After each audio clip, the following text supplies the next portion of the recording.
Le titre de mon message aujourd'hui, c'est « Préparez-vous votre retraite éternelle ». Il y a des gens qui font un effort incroyable pour se préparer une retraite pour la fin de leur vie. Aujourd'hui, avec la disponibilité qu'on a dans les pays industrialisés, on a des plans de retraite, les gens se ramassent de l'argent, ils travaillent beaucoup pour pouvoir accumuler des biens, puis accumuler aussi un montant d'argent pour leur retraite, parce qu'ils veulent garder leur train de vie, puis ils travaillent fort, puis ils mettent de l'argent de côté, ils font des placements, puis ils font des efforts, puis des fois, ils sont obligés de travailler 2 emplois en même temps pour réussir à rejoindre pour ramasser de l'argent pour leur fonds de retraite. Le fonds de retraite, c'est sûr, quand on va arriver à l'âge de 65 ans, 67 ans ici au Québec, les gens, faut qu'ils aient préparé un fonds de retraite, parce que le fonds de retraite fourni par la société, il n'est pas garanti à 100%. On ne sait pas qu'est-ce qui peut arriver. Financièrement, ça va pas bien. Puis les gens doivent préparer, s'ils veulent un revenu rendu à l'âge de 65 ans, un revenu un peu plus élevé que le fonds de retraite du gouvernement. Ils doivent travailler fort pour y arriver.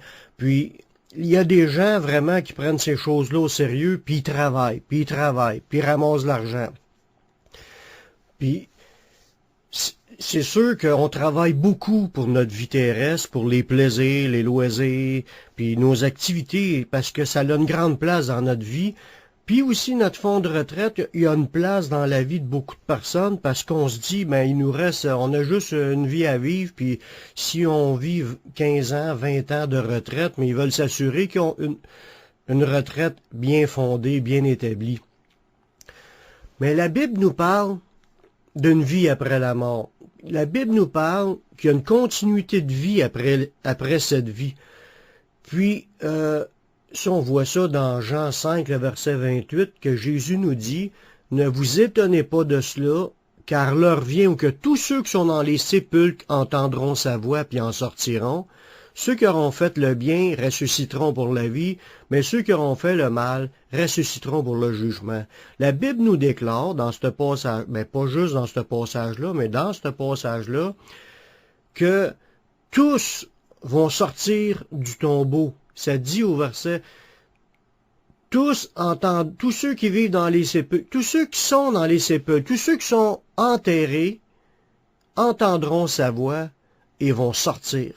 Dieu a déjà prévu qu'à la fin des temps, à l'heure donnée par Dieu le Père lui-même, les gens vont ressusciter pour comparaître devant Dieu. Il n'y a pas une seule personne humaine, descendant d'Adam et Ève, qui ne ressuscitera pas. Tous vont ressusciter, qu'on y croit pas, tous vont avoir à ressusciter et à comparaître devant Dieu pour rendre compte de ce qu'on a fait dans notre vie. Puis, si on regarde dans la société, dans la manière qu'on vit, ceux qui sont rares les personnes qui partent en voyage puis ils se préparent pas avant de partir. Il y a, tous ceux qui se préparent un voyage dans le sud l'hiver, ils ont des longs. Premièrement, il faut qu'ils réservent le billet d'avion, réservent le motel, puis ils ont des gens qui sont payés pour pouvoir s'occuper de ces choses-là. Puis il faut qu'ils prévoient le moyen de transport pour aller à l'aéroport. Faut qu'ils préparent tout le linge, les effets personnels qu'ils vont avoir besoin pendant leur voyage. Puis ils prennent des assurances. Il y a toutes sortes de préparatifs, même aussi aller prendre des vaccins, puis aller prendre toutes sortes de préparatifs pour nous préparer à partir en voyage.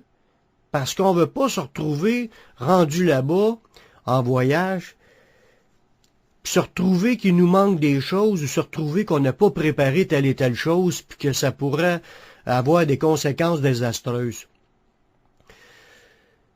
Mais la Bible nous dit dans Amos 4.12, « Prépare-toi à la rencontre de ton Dieu, ô Israël. » Dieu est en train de nous dire qu'on a à se préparer pour sa rencontre.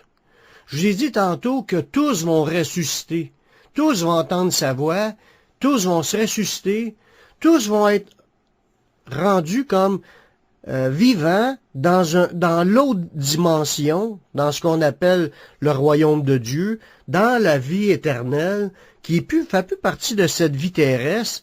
C'est une vie complètement à part.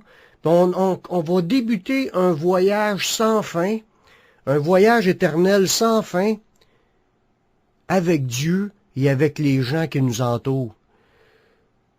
Mais aussi bizarre que ça paraît, si on est capable de se préparer pour partir en voyage quand on va dans le sud, comment peut-on prendre à la légère un voyage de non-retour aussi long?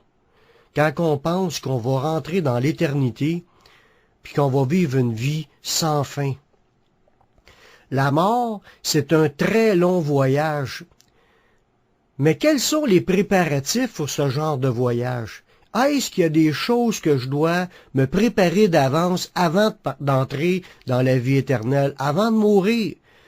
Parce que c'est un voyage de non-retour. Une fois qu'on est mort, on peut pas revenir en arrière puis dire, ah ben là, j'ai oublié de préparer ça, faut que j'y aille préparer ça. Trop tard. Une fois qu'on est mort, on ne revient pas dans notre corps. On reste dans un lieu d'attente, on attend la résurrection, puis on va passer devant Dieu, chacun à notre tour. Puis il faut réaliser que nous ne sommes pas automatiquement prêts à entrer au ciel. C'est pas quelque chose que par défaut, nous sommes prêts. La Bible nous dit dans Matthieu 22, le verset 14, il y a beaucoup d'appelés, mais peu d'élus. Dieu nous appelle à entrer dans la vie éternelle. Dieu nous appelle à entrer dans son ciel, dans le paradis. Dieu nous appelle à vivre la vie sans fin avec lui, dans ce qu'il a préparé d'avance pour nous. Mais sommes-nous prêts à entrer dans cette vie? Sommes-nous prêts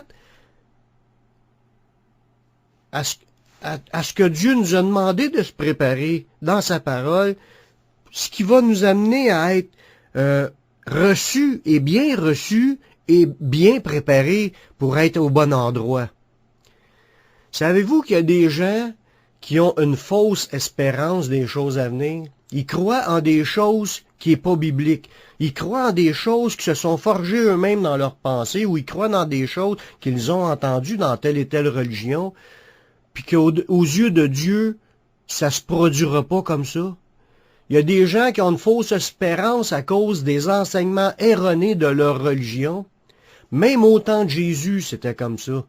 Dans Marc 12, le verset 18, je veux vous faire peser sur des points bien précis. On va lire ce petit passage-là, puis on vous revient avec cela. Les Sadducéens qui disent qu'il n'y a point de résurrection, vois-tu, il y en a qui se sont fait une idée, ils se disent qu'il n'y en a pas de résurrection. Pourtant, Dieu dit dans sa parole qu'il va ressusciter tout le monde. Ils vinrent auprès de Jésus puis ils lui firent cette question. Maître, là, ils veulent lui poser une question face au passage de l'Ancien Testament. Voici ce que Moïse nous a prescrit. Il dit, si le frère de quelqu'un meurt et laisse une femme sans avoir d'enfant, son frère épousera sa veuve et suscitera une postérité à son frère. Or, il y avait 7 frères. Le premier se maria, il mourut sans laisser de postérité. Le second prit la veuve pour femme, puis mourut sans laisser de postérité. Il en fut de même du troisième, et aucun des 7 ne laissa de postérité. Après eux tous, la femme mourut aussi. À la résurrection, duquel d'entre eux serait-elle la femme? Car les 7 l'ont eue pour femme.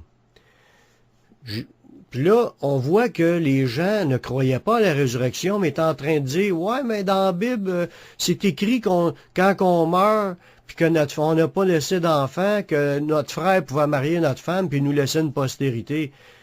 Puis là, ils voulaient comme tenter Jésus pour voir c'est quoi sa réponse. Puis là, ils se disent, à la résurrection, elle va être la femme de qui? Des 7 l'ont eu pour femme. Jésus a répondu, n'êtes-vous pas dans l'erreur, parce que vous comprenez ni les Écritures ni la puissance de Dieu? Car à la résurrection, à la résurrection des morts, les hommes ne prendront point de femmes, ni les femmes de Marie, mais ils seront comme les anges dans les cieux. Pour ce qui est de la résurrection des morts, n'avez-vous pas lu dans le livre de Moïse ce que Dieu lui dit à propos du buisson? Je suis le Dieu d'Abraham, le Dieu d'Isaac, le Dieu de Jacob. Dieu n'est pas le Dieu des morts, mais des vivants. Il dit, vous êtes grandement dans l'erreur. Ouch! Des gens qui ne croient pas en la Bible sont arrivés en disant, ouais, mais qu'est-ce qui va arriver après la résurrection? Puis là, Jésus, il n'a pas mâché ses mots pour leur répondre. Il dit, n'êtes-vous pas dans l'erreur, parce que vous comprenez ni les Écritures ni la puissance de Dieu? Et je vous le dis, il y a beaucoup de gens qui sont dans l'erreur, qui ont des fausses espérances, à cause des faux enseignements, parce qu'ils ne croient pas à ce qui est écrit dans la Bible. La Bible est claire, la Bible parle qu'il va y avoir une résurrection. Ces gens-là arrivent et ils essayent de ridiculiser le concept de la résurrection en disant que qui va avoir la femme à la résurrection. Puis là, Jésus leur a dit, vous êtes grandement dans l'erreur. Vous comprenez pas les Écritures puis la puissance de Dieu. Puis là, il leur a expliqué que à la résurrection, les hommes se marieront pas. Chacun va rester individuel devant Dieu. Il n'y aura plus de mariage. On va être comme les anges dans le ciel. Mais il a dit aussi que Dieu, c'est le Dieu d'Abraham, d'Isaac et de Jacob. Dieu n'est pas le Dieu des morts, mais des vivants. Puis on voit dans ce passage-là que Jésus voulait dire aux Sadducéens, vous pensez que vous allez ressusciter puis rentrer au ciel puis pouvoir vivre avec tout le monde comme si rien n'était, mais à cause que vous êtes dans l'erreur puis que vous comprenez pas les Écritures, à cause que vous n'avez pas mis votre vie en règle avec Dieu, Dieu n'est pas votre Dieu, puis vous n'irez pas dans la vie éternelle avec ce Dieu-là. Il y a des gens qui croient pas en résurrection, puis il y en a d'autres qui croient, mais qui croient pas aux bonnes choses. Je crois qu'il est essentiel que pour chaque être humain sur la terre, qu'il a lire la Bible afin de connaître les écrits, parce qu'il est important de lire les écrits, d'y comprendre, puis d'y vivre, afin d'hériter ce que Dieu nous dit dans sa parole. La question que je vous pose aujourd'hui, êtes-vous sûr d'être sauvé? Avez-vous l'assurance du salut? Avez-vous reçu sa paix? Parce qu'il y a beaucoup de gens qui disent, tous les gens vont aller au ciel, tout le monde va aller au ciel, Dieu il est bon, puis Dieu il est tellement bon qu'il va sauver tout le monde. Mais ça marche pas réellement comme ça. C'est pas à cause que Dieu est bon qu'il va sauver tout le monde. C'est vrai que Dieu est bon. Mais Dieu a établi un plan dans la Bible, un plan précis pour être sauvé. Il y a des étapes que nous devons passer afin d'être prêtes, d'avoir l'assurance du salut. J'appellerais pas ça juste des étapes, j'appellerais ça une préparation. C'est ce qu'on est en train de dire un peu plus haut. On partira pas en voyage sans se préparer. Mais Dieu nous a donné des choses à se préparer avant d'entrer dans l'éternité. Sinon, nous allons mourir dans nos péchés, puis nous ne pourrons pas entrer à cause de nos péchés. Si je vous repose la question, êtes-vous sûr d'être sauvé? Avez-vous l'assurance du salut? Avez-vous reçu sa paix? Mais la réponse à cette question-là, vous allez avoir votre réponse dans cette parole. Que faites-vous de Jésus-Christ? Dans Matthieu 8, 35, ça nous dit, c'est Jésus qui parle, « Car quiconque voudra sauver sa vie, la perdra. Mais celui qui perdra sa vie à cause de moi et de la bonne nouvelle, la sauvera. Que sert-il à un homme de gagner tout le monde s'il perd son âme? Que donnerait un homme en échange de son âme? Car quiconque aura honte de moi et de mes paroles au milieu de cette génération adultère et pécheresse, le Fils de l'homme aura aussi honte de lui quand il viendra dans la gloire de son Père avec ses anges. » La vraie question pour être sûr si nous sommes sauvés, c'est que faites-vous de Jésus-Christ? Jésus nous a dit que si tu veux conserver ta vie, si tu veux vivre ta vie présente pour toi-même seulement, tu vas la perdre. Puis il nous a dit aussi que celui qui perdra sa vie à cause de Jésus, puis de la bonne nouvelle, la sauvera. La Bible est claire. Il y a un seul chemin pour entrer dans la vie éternelle, puis ce chemin-là, c'est Jésus-Christ. Jésus nous fait un appel en nous disant, renonce à ta vie, renonce à toi-même, prends ta croix et suis-moi. Jésus est le sauveur de ce monde. Jésus nous propose l'accès à entrer dans la vie éternelle. Il nous propose de nous préparer. Il dit, pour que tu puisses la sauver, ta vie, faut que tu sois prête à la perdre à cause de moi, pas à cause de la bonne nouvelle. Le salut est offert gratuitement en Jésus, parce que Jésus a payé pour la dette de nos péchés. Puis là, il nous dit, à quoi ça va te servir de vivre ta vie terrestre puis de gagner tout le monde? Tu peux te préparer une très bonne retraite, mais est-ce que t'as préparé ta retraite éternelle? Il dit, à quoi ça sert à quelqu'un de gagner tout le monde s'il perd son âme? Qu'est-ce qu'on peut donner en échange de notre âme? Notre âme, c'est notre vie. C'est de vivre dans la vie présente. On est présent, nous sommes là, nous pouvons profiter de cette vie, mais dans la vie éternelle, notre âme a besoin d'être sauvée. Notre âme a besoin d'un salut. À cause de nos péchés, notre âme est empêchée d'entrer dans le paradis, dans le ciel. Puis la Bible elle nous dit, c'est bien beau de courir, puis de gagner tout l'univers, puis gagner tout le monde, puis gagner des richesses, puis des biens pour ta vie, pour ton temps terrestre. Mais à quoi ça sert de gagner tout, de travailler pour tout ça, si tu te perds toi-même, si tu perds ton âme? Puis là, il nous met encore en face à la question, avons-nous honte de Jésus et de ses paroles? Jésus dit si on a honte de lui puis de ses paroles au milieu de cette génération adultère et pécheresse, mais le Fils de l'homme aussi va avoir honte de nous. Fait que celui qui nous ouvre la porte dans le ciel, c'est Jésus. Quand on va arriver devant lui, est-ce qu'il aura honte de nous? Il va nous traiter de la même façon qu'on l'aura traité. Quand j'ai posé la question, êtes-vous sûr d'être sauvé? Avez-vous l'assurance du salut? Puis l'autre question qui est semblable, que faites-vous de Jésus-Christ? Parce que c'est grâce à lui qu'on peut être sauvé. Dieu le Père a déjà tout accompli afin qu'on puisse faire la paix avec lui. La Bible elle dit que nous sommes tous dans nos péchés. Tous ont péché et sont privés de la gloire de Dieu qu'on voit dans la parole de Dieu. Dieu il a déjà pourvu à ce qu'on puisse être pardonné de nos péchés. Dans Colossiens 1,20, ça nous dit, il a voulu par lui, par Jésus, réconcilier tout avec lui-même, tant ce qui est sur la terre que ce qui est dans les cieux, en faisant la paix par lui, par le sang de sa croix. Dieu le Père a déjà pourvu à ce qu'on puisse être réconcilié avec Dieu comme préparatif. Tout être humain a besoin d'être réconcilié avec Dieu. Nous sommes tous morts spirituellement en Adam. Depuis Adam, l'ensemble de l'humanité est morte spirituellement. Puis on a besoin d'être réconcilié avec Dieu le Père. On a besoin de passer par le sang de la croix de Jésus. Quand Jésus était sur la croix, il a versé son sang, puis il est devenu comme une victime pour payer pour la dette de nos péchés. Il a accepté de payer la mort à notre place.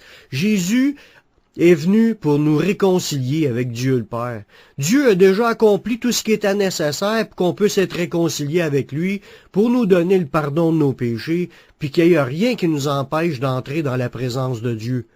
Dans Romains 5,1, ça nous dit « Étant donc justifiés par la foi, nous avons la paix avec Dieu par notre Seigneur Jésus-Christ. » L'assurance du salut, pour être sûr que nous sommes vraiment sauvés, pour avoir cette conviction intérieure, pour goûter la paix de Dieu que Dieu veut nous donner. C'est une paix surnaturelle. C'est une paix qui vient du Saint-Esprit qui est déposé dans nos cœurs pour nous donner comme une confiance que nous faisons partie de la famille de Dieu. Ça nous donne comme une assurance qu'on est pardonné à cause de l'œuvre du sang de Jésus qui était versé à la croix. À cause de l'œuvre de Jésus, on peut faire la paix avec Dieu et recevoir sa paix. Tout ça, ça s'obtient par la foi. Si tu y crois, puis tu t'engages, parce que la foi, c'est plus que croire. La foi, c'est une démonstration de ce que tu crois. C'est que tu vas le mettre en pratique. C'est que tu vas donner ta vie au Seigneur, tu vas renoncer à toi-même, tu vas prendre ta croix, puis tu vas le suivre.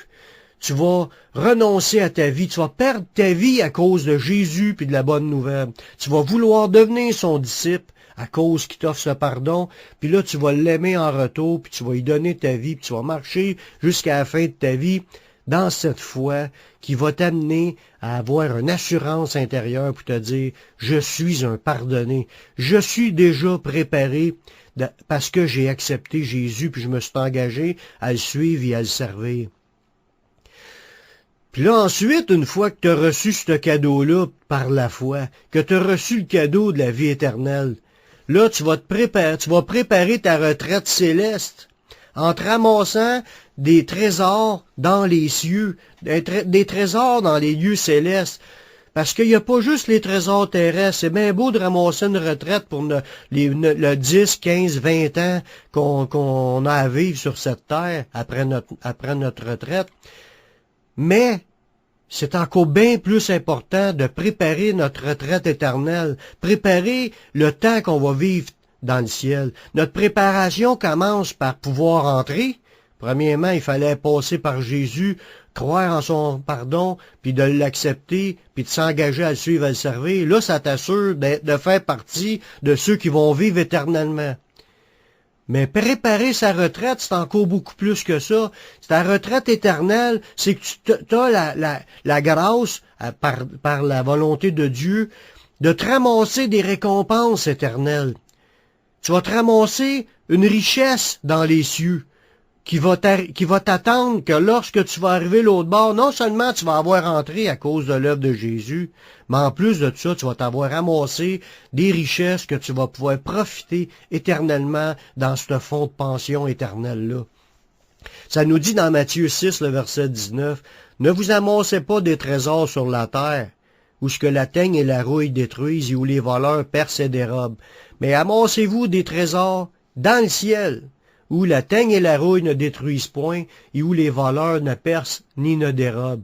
Car là où est ton trésor, là aussi sera ton cœur. » Ça nous invite, Dieu nous invite, c'est Jésus qui parle, là. Dieu nous invite à s'amasser des trésors dans les cieux. Notre vision doit pas juste être focusée sur les biens terrestres, puis notre bien-être terrestre, puis notre pension terrestre. Nos regards doivent être fixés dans notre pension éternelle. Premièrement, en se préparant et en passant par Jésus pour être pardonné afin de pouvoir entrer dans la vie éternelle. Puis, secondement, mais en faisant les œuvres que Dieu a préparées d'avance pour nous, nous accumulons un trésor dans les cieux, que lorsque nous arriverons l'autre bord, Dieu va nous remettre toutes ces bénédictions-là, puis nous allons pouvoir en profiter. La grandeur de notre trésor éternel va être en proportion de nos efforts de vivre dans l'obéissance au Seigneur, de vivre selon sa parole. Plus qu'une personne se consacre au Seigneur, plus qu'elle sert le Seigneur, mais plus qu'elle se ramasse des récompenses dans les cieux. Jusqu'à un simple verre d'eau donné à un des plus petits des frères de Jésus, Jésus a dit, tu perdras pas ta récompense. Tout est gardé dans les cieux, là, tout est gardé en mémoire. Tout ce que tu as fait de bien ou de mal. Dieu n'oubliera rien. Puis les récompenses sont pas pour ceux qui n'ont pas accepté Jésus. Les récompenses sont pour les sauver. Les autres, la Bible dit que, comme j'ai dit tantôt, qu'on va tous ressusciter. On va tous entendre sa voix ressusciter. On va sortir des tombeaux. Ceux qui auront fait le bien ressusciteront pour la vie, puis ceux qui auront fait le mal ressusciteront pour le jugement. Même si tu as fait des récompenses, même si tu as fait des actions qui mériteraient des récompenses dans cette vie terrestre, si tu n'as pas au préalablement préparé ton âme en recevant le pardon offert par Jésus, tu n'es pas sauvé et tu n'auras aucune récompense. C'est le jugement qui t'attend, le jugement pour tes péchés. Parce que la Bible, elle nous dit qu'on est tous pécheurs, tous ont péché, sont privés de la gloire de Dieu.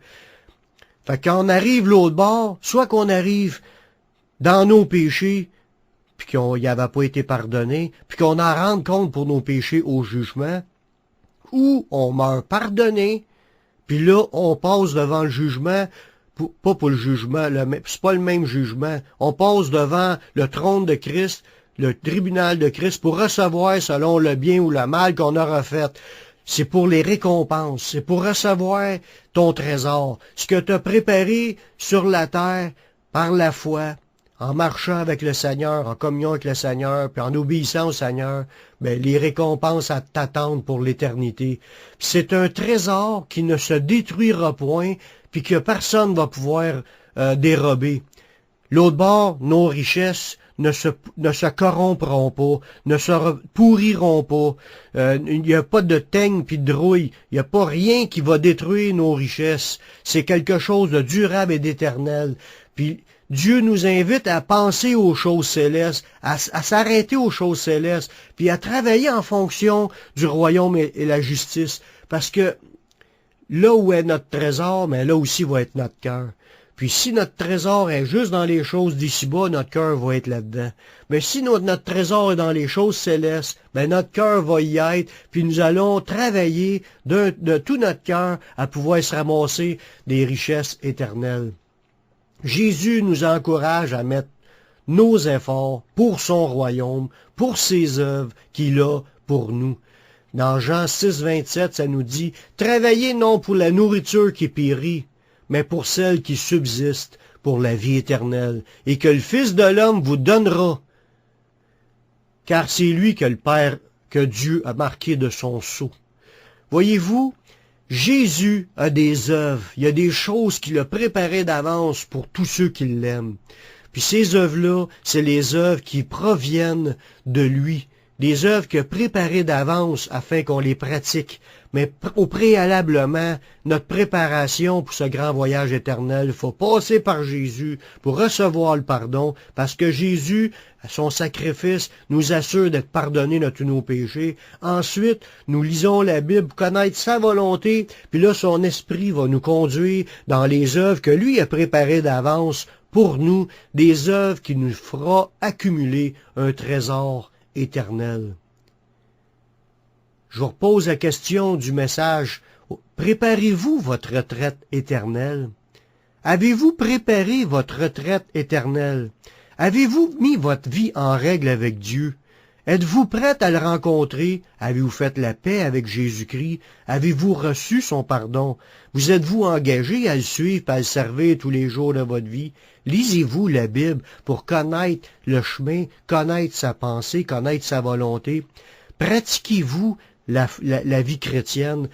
Marchez-vous en communion avec le Seigneur Jésus-Christ? Si vous ne l'avez pas encore pris, cette décision de vous engager devant Dieu, je vais faire une prière avec vous, vous invitant à donner votre vie au Seigneur Jésus-Christ, à faire un pas de foi, puis à vous donner, c'est un pas de foi, ça va vous donner de vous engager à le suivre, à le servir pour le reste de votre vie. Faites cette prière avec moi. Père, c'est dans le nom de ton Fils Jésus que je m'approche. Je reconnais que je suis un homme pécheur.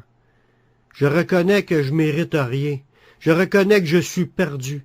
Je reconnais que je ne mérite que ton jugement. Mais Seigneur, je crois que Jésus-Christ est venu, voilà 2000 ans, qu'il est mort sur la croix, qu'il a versé son sang, et que son sacrifice est pour me pardonner tous mes péchés. Je l'accepte comme mon sauveur. Je l'accepte comme mon Seigneur. Prends ma vie, je la donne. Je veux te suivre, je veux te servir. Je veux marcher en communion avec toi tous les jours de ma vie. Donne-moi ton Saint-Esprit, prends ma vie et dirige-moi afin que je puisse me ramasser selon ton plan des richesses éternelles, préparer ma retraite éternelle auprès de toi. Je te prie dans le nom de Jésus. Amen. Sache que si tu as fait cette prière, Dieu t'a entendu. Puis Dieu pardonne tes péchés. Non seulement il pardonne tes péchés, mais il donne son Esprit Saint.